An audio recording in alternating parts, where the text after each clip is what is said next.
নমস্কার, আমি আশালতা। আজকে আমি আপনাদের অরেঞ্জ ফ্রুট কেক বানিয়ে দেখাবো। আর খুব সহজে এই কেকটা বানানো যায়। তো চলুন দেখে নেওয়া যাক। তো এখানে আমি 3টে অরেঞ্জ নিয়েছি।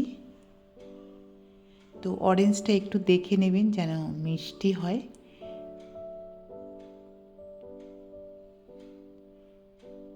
তো অরেঞ্জগুলো প্রথমে অর্ধেক করে কেটে নিয়ে এর রসটা বের করে নিতে হবে।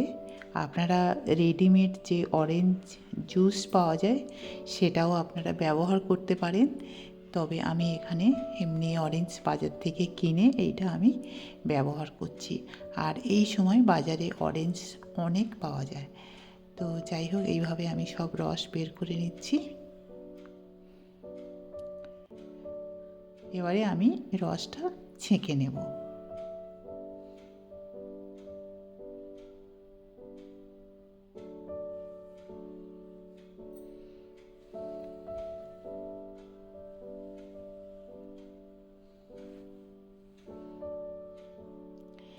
এবারে এই রসের মধ্যে সব দিয়ে দেব কিশমিশ, টুটি ফ্রুটি,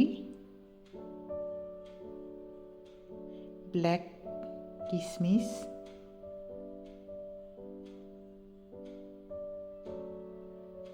আর দেব এখানে আমন্ড বাদাম,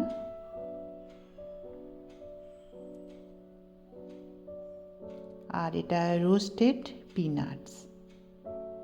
বাদাম দিয়ে দিচ্ছি, ভাজা বাদাম। আপনাদের পছন্দ মতন ফ্রুট ব্যবহার করতে পারেন। আর এখানে দিয়ে দিলাম কাজু। এগুলো আমি ভিজিয়ে রেখে দেব অন্তত 1 ঘন্টার মতো। তাহলে রসটা এরা টেনে নেবে আর খুব ভালো লাগবে কেকের মধ্যে।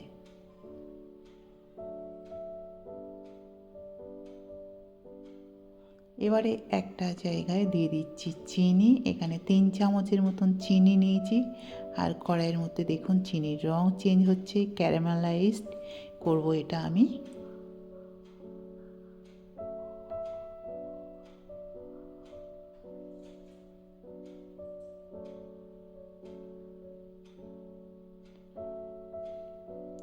তো দেখতে পাচ্ছেন চিনিটার রং একদম চেঞ্জ হয়ে গেছে। এবারে আমি দিয়ে দিচ্ছি একটু জল, না তো এটা একদম জমে শক্ত হয়ে যাবে। তো যখন একটু জমে যাবে ভয় পাওয়ার কিচ্ছু নেই, ওটা পরে আবার লিকুইড হয়ে যাবে। এবার এটা একটা জায়গায় আলাদা করে ঢেলে নিলাম। এবার এখানে নিয়ে নিচ্ছি ময়দা, নিয়ে নিচ্ছি 2 কাপ, আর নিয়ে নিচ্ছি পাউডার দুধ। এখানে আমি 2 চামচের মতন নিলাম, এটা দিলে খুব ভালো লাগে। আর দিয়ে দিচ্ছি বেকিং পাউডার। এখানে আমি বেকিং পাউডার নিয়ে নিচ্ছি 2 চামচ।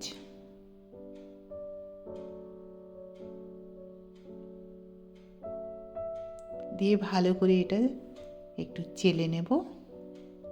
তাহলে কি হবে, বেকিং পাউডারটা খুব ভালোভাবে মিশে যাবে। এবার এখানে আমি নিয়ে নিচ্ছি রিফাইন অয়েল 1 কাপ, চিনি নিয়ে নিচ্ছি এখানে আমি 1/2 কাপ। চিনিটা আগে আমি ক্যারামেলাইজ করেছি আর এখানে নিয়ে নিলাম। আর দুধ দিয়ে দিচ্ছি 1 কাপ। চিনিটা আমি একটু কম ব্যবহার করছি, আপনারা নিজেদের স্বাদ মতন ব্যবহার করবেন। অল্প একটু নুন দিলাম, এই নুন দিলে স্বাদটা খুব ভালো হয় কেকের। এবার চিনিটা আপনারা পাউডার করে নিতে পারেন, না তো এইভাবে নিয়ে নিলেও হয়ে যাবে। এবারে ছেঁকে রাখা যে ময়দাটা আস্তে আস্তে মিশিয়ে নেব এর মধ্যে।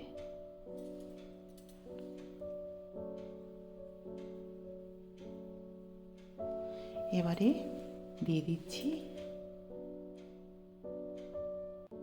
ভিজিয়ে রাখা ড্রাই ফ্রুটস, টুটি ফ্রুটি সব কিছু, আর দিয়ে দিচ্ছি ক্যারামেলাইজড সুগার।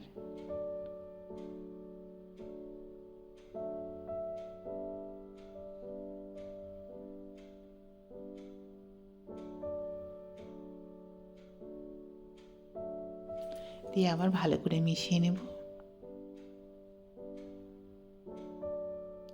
ব্যাটারটা ঠিক এরকমই হলে খুব ভালো হবে কেকটা। এবারে আমি একটা বাটার পেপার নিয়েছি আর এর মধ্যে আমি একটু বাটার লাগিয়ে নিয়েছি। আপনাদের কাছে বাটার পেপার না থাকলে আপনারা এখানে যে ময়দা আছে ময়দা ডাস্ট করে নিতে পারেন। তো এবারে এটা এর মধ্যে দিয়ে দিচ্ছি, দিয়ে ভালো করে একটু ট্যাপ করে নেব আর উপরে আবার একটু এই সব কাজু কিশমিশ একটু সাজিয়ে দেবো, দেখতে ভালো লাগবে।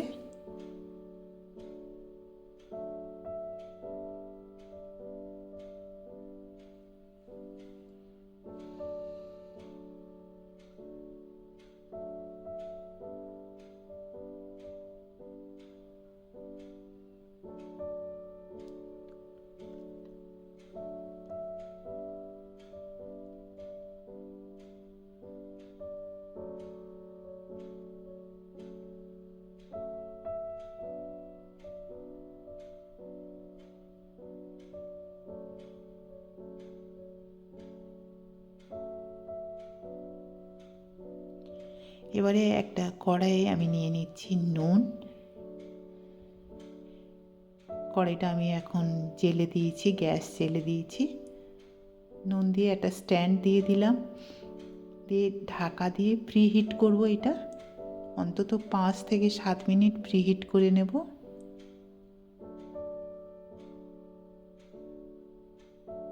প্রিহিট করার পরে এবারে আমরা কেকের ব্যাটারটা বসিয়ে দেবো, দিয়ে এটা ঢাকা দিয়ে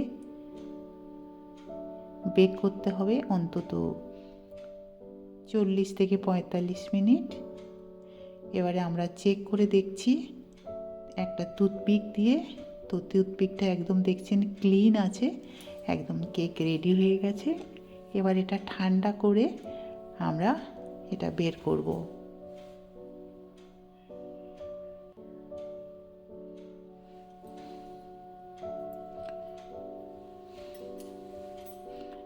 তো খুব সুন্দর হয়েছে কেকটা। আমি এখন তাড়াতাড়ি করে এটা আপনাদের দেখাচ্ছি, আরও একটু ঠান্ডা হলে খুব তাড়াতাড়ি এটা বেরিয়ে যাবে।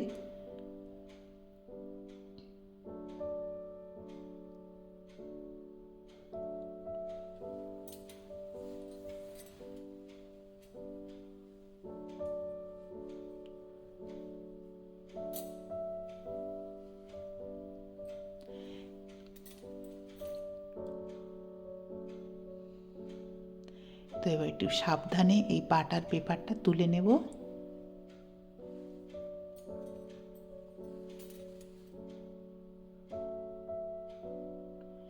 তো দেখলেন তো কত সহজে এই ফ্রুট কেকটা বানানো যায়। আপনারা ঠিক এইভাবেই এই কেকটা বানাবেন আর ক্রিসমাস এনজয় করবেন।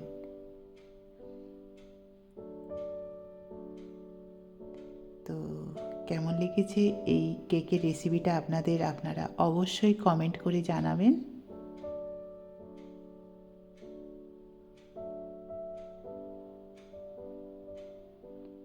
তো দেখুন কত সুন্দর হয়েছে, স্পঞ্জি খুবই ভালো হয়েছে।